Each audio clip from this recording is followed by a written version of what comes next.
15 अगस्त 1947 मध्य रात्रि। 200 वर्षों की गुलामी के बाद एक आजाद भारत का जन्म हुआ।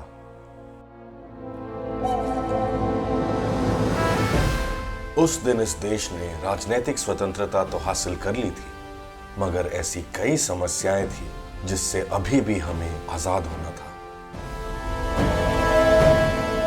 अंग्रेजों के 200 वर्षों के शासन के चलते हमारा घरेलू उद्योग पूरी तरह से मर चुका था। सिर्फ 20% आबादी लिख या पढ़ पाती थी। 1/3 आबादी ऐसी थी जिसे 2 वक्त का खाना नहीं मिल पाता था। बंगाल के अकाल में लाखों लोगों की जानें गईं। हर वर्ष महामारी हजारों की जानें ले जाती थी और इसके साथ साथ सांप्रदायिक मानसिकता ने हमारे देश के 2 टुकड़े कर दिए।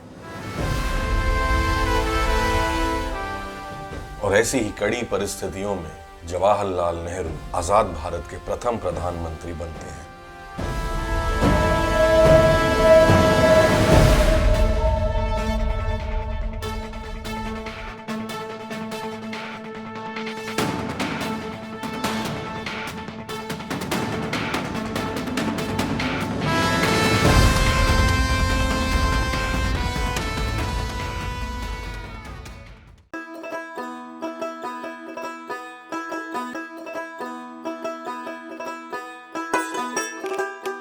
पंडित नेहरू के पूर्वज राजनारायण कौल एक कश्मीरी ब्राह्मण थे। एक बार मुगल बादशाह फारूक सियर कश्मीर जाते हैं और वहाँ पे उनकी मुलाकात राजनारायण कौल से होती है। फारूक सियर राजनारायण कौल के संस्कृत और फारसी के ज्ञान को देखकर काफ़ी प्रभावित होते हैं और वह उन्हें अपने दरबार में आमंत्रित करते हैं। 1710 के दशक में राजनारायण दिल्ली आते हैं और यहाँ मुगल दरबार में एक विद्वान की हैसियत से कामकाज करना शुरू करते हैं। उनकी सेवा के बदले में उन्हें मुगल दरबार से चांदनी चौक में एक हवेली दी जाती है और कुछ जागीरें दी जाती हैं। अब चूंकि उनकी जो हवेली थी वह एक नहर के पास थी, इसलिए उन्हें उनके नाम के साथ नहर शब्द जुड़ गया, जो आगे चलकर नेहरू में तब्दील हो गया।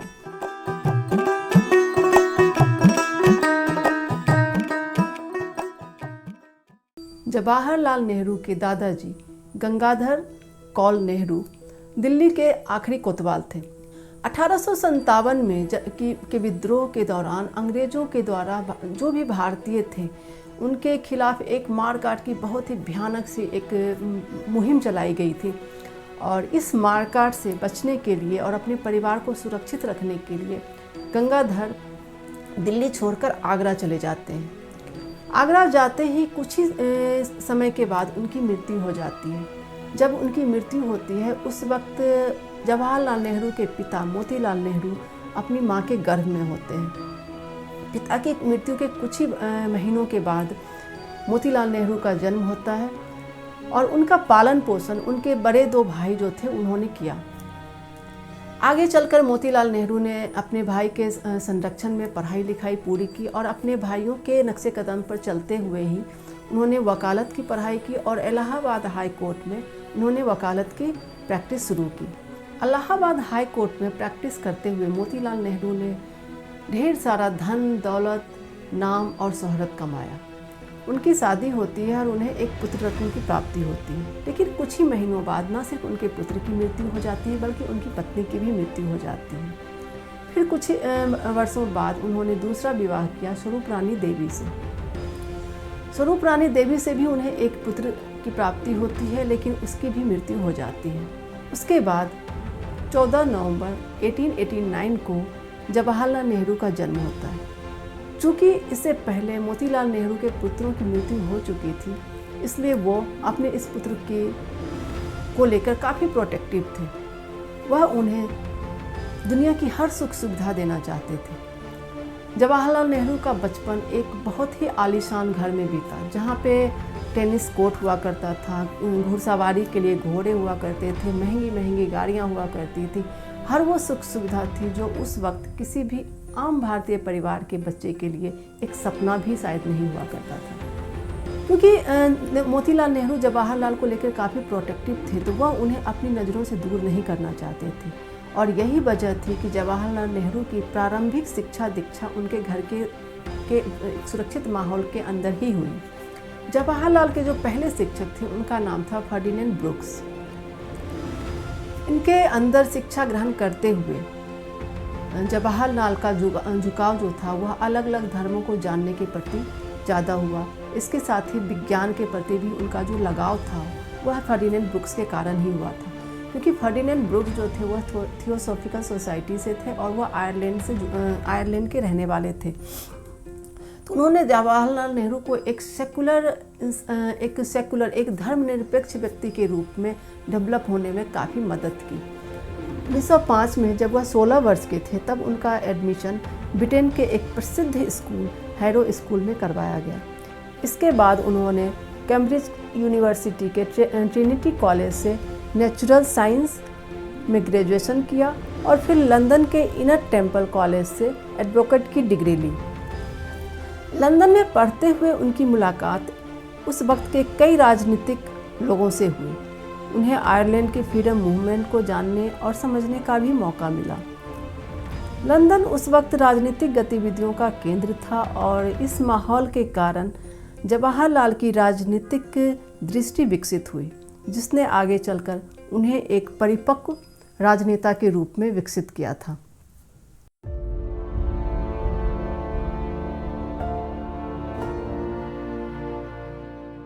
उन्नीस 1912 में वह वापस हिंदुस्तान आते हैं और अपने पिता के साथ इलाहाबाद हाई कोर्ट में वकालत की प्रैक्टिस शुरू करते हैं। मगर जल्द ही उन्हें यह एहसास हो जाता है कि वकालत की प्रैक्टिस उनके लिए नहीं बनी है और वह इससे कहीं ज़्यादा राजनीति के प्रति ज़्यादा उनका झुकाव बढ़ रहा था। उसी वक्त कांग्रेस का एक अधिवेशन होता है बांकीपुर में।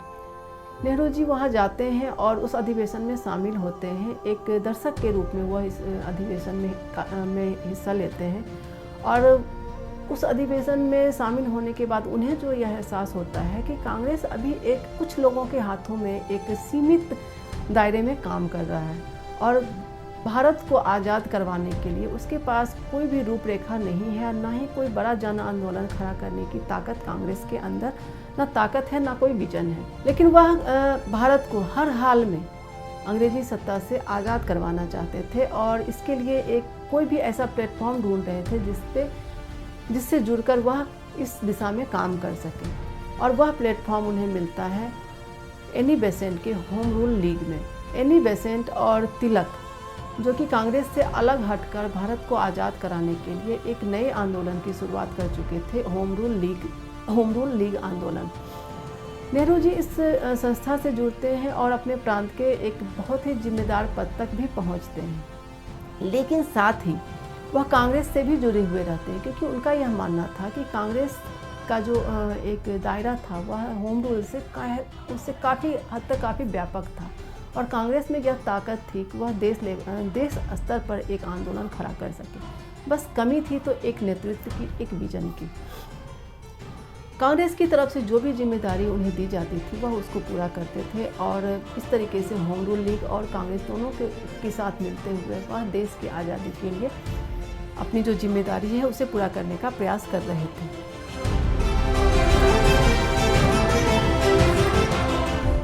उन्नीस 1916 का वर्ष आता है जो कि न सिर्फ नेहरू के जीवन में बल्कि भारतीय स्वतंत्रता आंदोलन के लिए भी एक काफ़ी महत्वपूर्ण वर्ष था।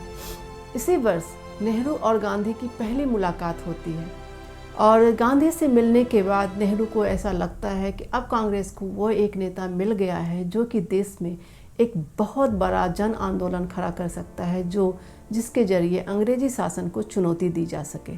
1920 में जब महात्मा गांधी ने असहयोग आंदोलन शुरू किया तो न सिर्फ नेहरू बल्कि उनके पिता मोतीलाल नेहरू भी वकालत छोड़कर और अंग्रेज़ों के सभी सेवा और सामग्री का बहिष्कार करते हुए स्वदेशी को अपनाया। उनकी पत्नी कमला नेहरू भी आज़ादी की लड़ाई में सक्रिय रूप से हिस्सा लेने लगी थी। इस वक्त तक जवाहरलाल नेहरू कांग्रेस के एक समर्पित कार्यकर्ता बन चुके थे और उनका घर आनंद भवन कांग्रेस गतिविधियों का केंद्र। चौरी चौरा कांड के बाद जब गांधी ने स्वदेशी आंदोलन को वापस ले लिया तो मोतीलाल नेहरू और चित्तरंजन दास जो कि बंगाल के एक बहुत बड़े कांग्रेसी नेता थे उनके अंदर काफ़ी गुस्सा आया और उन्होंने कांग्रेस को अलविदा कहते हुए अपना एक अलग संगठन स्वराज पार्टी का गठन किया। लेकिन जवाहरलाल नेहरू अपने पिता का साथ देने की बजाय गांधी के प्रति अपनी जो उनकी एक समर्पण था उसको कायम रखा और कांग्रेस से जुड़े रहे। परंतु इस वक्त तक वो राष्ट्रीय स्तर पर अपनी पहचान नहीं बना पाए थे। उन्हें पार्टी ने मुख्य रूप से उनके गृह प्रांत यूनाइटेड प्रोविंस में राजनीतिक गतिविधियां चलाने की जिम्मेदारी दी हुई थी और इस जिम्मेदारी को बखूबी वो पूरा कर रहे थे और वो एक लोकप्रिय किसान नेता के रूप में अपनी पहचान बना चुके थे। किसानों के बीच काम करते हुए उन्हें उनकी बदहाली का एहसास हुआ। वह जवाहरलाल जो महल जैसे घर में रहा करता था, अब उन्हें गरीब की झोपड़ी में आनंद आने लगा था। किसानों की बदहाली को जानने और समझने के बाद उनके जीवन और सोच में एक बहुत बड़ा परिवर्तन आया। पाश्चात्य जीवन शैली से उन्हें विरक्ति होने लगी और अंग्रेज शासन के खिलाफ उनका जो क्रोध था वह और मजबूत होने लगा था। इसी आंदोलन में शामिल होने के दौरान न सिर्फ उनके राजनीतिक और व्यक्तिगत सोच में बदलाव आया, बल्कि इसका उनके मन और आगे चलकर उन्होंने जो नीतियां बनाई उस पर गहरा असर दिखता है। प्रधानमंत्री के रूप में समाजवाद और वेलफेयर स्टेट की जो नींव उन्होंने रखी, उसका बीज इसी दौरान उनके मन मस्तिष्क में बोया जा चुका था। 1924 में उन्हें इलाहाबाद का म्युनिसिपल कमिश्नर चुना गया और इस पद पर रहते हुए उन्होंने किसानों के टैक्स कम किए। इसके अलावा अनिवार्य शिक्षा को लागू किया, रात्रि विद्यालयों को खोला और महिलाओं के बीच शिक्षा को बढ़ावा देने के लिए काफ़ी काम किया। इस पद पर रहते हुए इन्होंने जो बेहतरीन काम किया उसकी प्रशंसा अंग्रेज अधिकारी भी करने लगे। लेकिन इसी दौरान उनकी पत्नी कमला नेहरू काफ़ी बीमार हो गई और उनका इलाज करवाने के लिए नेहरू यूरोप चले गए। 1926 और 27 के बीच वो यूरोप में रहे। इस समय उन्होंने अलग अलग विषयों पर काफ़ी अध्ययन किया और साथ ही उस समय के प्रसिद्ध यूरोपियन नेता से मुलाकात की और कई अंतर्राष्ट्रीय सम्मेलनों में हिस्सा लेकर भारत की स्वतंत्रता आंदोलन को विदेशों तक ले जाने का उन्होंने प्रयास किया। इसी यात्रा के दौरान वो रूस गए, जहां इन्होंने वहां की समाजवादी सरकार के काम को देखा और उससे प्रभावित होकर साम्यवादी विचारधारा को समाज के दबे कुचले वर्गों के कल्याण के लिए एक उपयुक्त मार्ग समझा। उनकी इस यात्रा से उनके राजनीतिक और आर्थिक विचारधारा को एक नई दिशा मिली। साथ ही अंतर्राष्ट्रीय राजनीतिक गलियारों में उनकी अपनी एक पहचान भी बनी, जिसका इस्तेमाल उन्होंने प्रधानमंत्री बनने के बाद भारत के विकास के लिए किया। 1929 में पहली बार जवाहरलाल नेहरू को कांग्रेस के अध्यक्ष के रूप में चुना गया। 29 दिसंबर की रात के वक्त रावी नदी के तट पर जवाहरलाल नेहरू ने स्वतंत्र भारत का ध्वज लहराया और कहा, आज आप लोग जिस झंडे के नीचे खड़े हो और जिसे आपने सैल्यूट किया है वह किसी संप्रदाय से जुड़ा नहीं है। जो भी आज इसके नीचे खड़े हैं वो सिर्फ भारतीय है, ना कि हिंदू मुसलमान, सिर्फ भारतीय। जैसा कि कलकत्ता अधिवेशन में गांधी ने कहा था कि अगर अंग्रेज़ों ने उनकी बात, कांग्रेस की बात नहीं मानी तो 1930 में एक सिविल डिसओबीडिएंट आंदोलन की शुरुआत की जाएगी, जिसमें संपूर्ण स्वराज की मांग की जाएगी।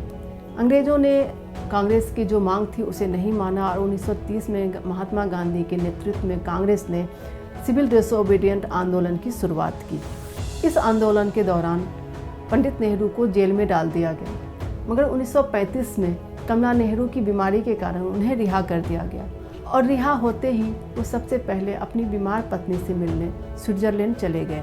मगर कुछ ही दिनों बाद टीबी के कारण कमला नेहरू की मौत हो गई। यही वह समय था जब यूरोप के देशों के बीच एक तनाव का माहौल बन रहा था और द्वितीय विश्व युद्ध की पूरी जो एक पृष्ठभूमि तैयार हो रही थी। हालांकि नेहरू जर्मनी के हिटलर और इटली के मुसोलिनी के तानाशाही शासन के खिलाफ थे और वह किसी भी कीमत पर इन शक्तियों को युद्ध में जीतते देखना नहीं चाहते थे और वह चाहते थे कि जो डेमोक्रेटिक अलायंस है, जो कि ब्रिटेन के नेतृत्व में एक युद्ध लड़ रही थी, उसकी जीत हो। और वो चाहते थे कि कांग्रेस इन देशों का साथ दे, लेकिन इसके साथ ही उनका अपना एक विजन था कि आज़ाद भारत ही एक आज़ाद मुल्क के लिए लड़ सकता है। इसलिए जब तक ब्रिटेन भारत को आज़ाद नहीं करेगा, तब तक भारत या फिर भारत की जनता या फिर कांग्रेस पार्टी ब्रिटेन की सरकार को द्वितीय विश्व युद्ध में कोई सहयोग नहीं देगी। लेकिन इसके उलट गांधी किसी भी कीमत पर तानाशाही ताकतों को जीतते नहीं देखना चाहते थे, और इसके लिए अगर संभव होता, अगर ज़रूरत पड़ती, तो कांग्रेस अंग्रेजी शासन को समर्थन दे सकती थी युद्ध में। इस मसले को लेकर गांधी और नेहरू के बीच काफ़ी वाद विवाद हुआ।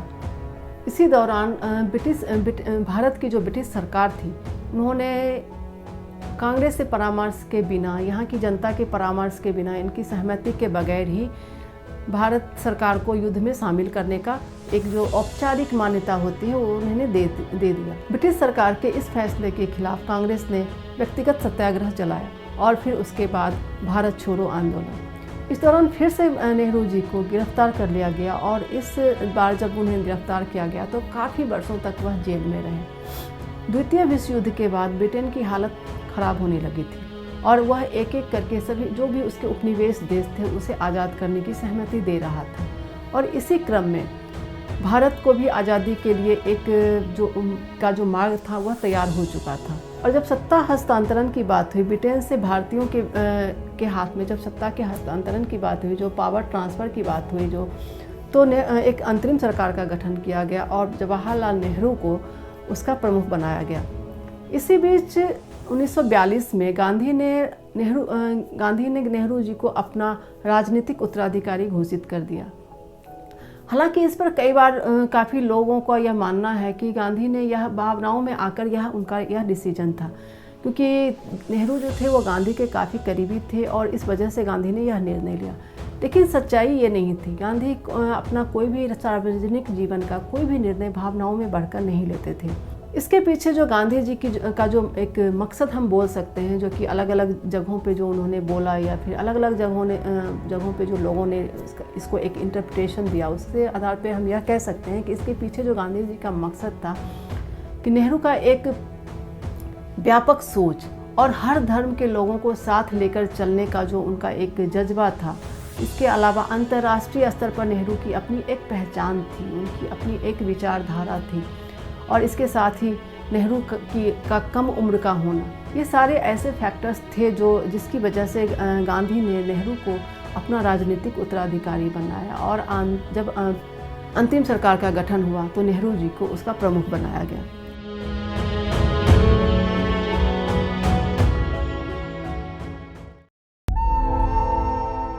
द्वितीय विश्व युद्ध के बाद सभी राजनीतिक कैदियों को रिहा कर दिया गया। इस समय ब्रिटेन में सत्ता परिवर्तन भी हुआ।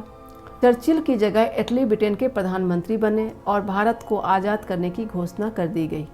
स्टेट असेंबली के द्वारा संविधान सभा के गठन किया गया और 2 सितंबर 1946 को संविधान सभा द्वारा अंतरिम सरकार का गठन किया गया। कांग्रेस के नेतृत्व में इस सरकार का गठन किया गया, जिसमें बाद में मुस्लिम लीग भी शामिल हुई। आगे चलकर जो राजनीतिक घटनाएं थी वो काफ़ी तेज़ी से घटी और मुस्लिम लीग को जो एक पुरानी उनका राग था कि मुसलमानों के लिए एक अलग राष्ट्र का निर्माण किया जाए, उसे कांग्रेस को मानना पड़ा और देश के 2 टुकड़े हो गए। आज़ादी तो हमें मिली, मगर देश के बंटवारे की कीमत पर। ऐसी परिस्थिति में एक प्रधानमंत्री की जिम्मेदारी क्या हो सकती है, उनकी परेशानियां क्या हो सकती हैं, शायद इसका अंदाज़ा भी हम नहीं लगा सकते। मगर नेहरू ऐसे समय में न सिर्फ देश को संभाला उन्होंने, बल्कि देश में शांति, सौहार्द और भाईचारे को स्थापित करने के लिए जो कुछ भी हो सकता था वह उन्होंने किया। देश को आर्थिक रूप से संपन्न बनाने के लिए जो वो कर सकते थे वह सब उन्होंने किया। और उन्होंने इन सब चीज़ों के लिए उन्होंने क्या क्या रास्ते अपनाए, क्या क्या नीतियाँ अपनाई, इन सब की चर्चा हम करेंगे अगले एपिसोड में। तब तक के लिए धन्यवाद। जय हिंद।